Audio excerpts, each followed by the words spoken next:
এই আপুটা এসছেন অনেক দূর থেকে, নতুন ব্রিজের কাছে আপুর বাসা। আপু এসে বললেন আমি ওখানে রেগুলার যে পার্লারের সার্ভিস নেই, ওই আপুকে বলেছিলাম মাইক্রোব্লিডিং করো কি না। আপু বললেন না আমি তো মাইক্রোব্লিডিং করাই না, তবে দিয়া মেকওভার নামে একটা পেজ আছে, ওই আপুটা খুব ভালো মাইক্রোব্লিডিং করায় চিটংয়ের মধ্যে, তুমি চাইলে ওইখানে করতে পারো। ধন্যবাদ আপুকে আমাকে সাজেস্ট করার জন্য।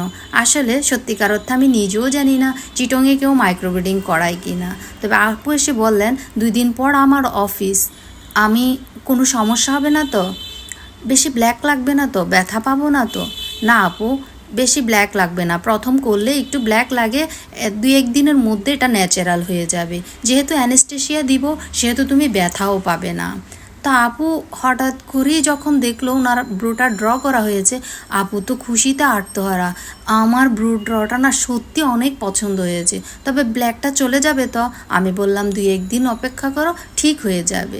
যেসব আপুরা বলেন অনেক সুন্দর হয়েছে, সত্যি অনেক ভালো লাগে। চলে আসবেন মেহেদিবাগ রোড, মেহেদি টাওয়ারের অপোজিটে, চট্টগ্রাম।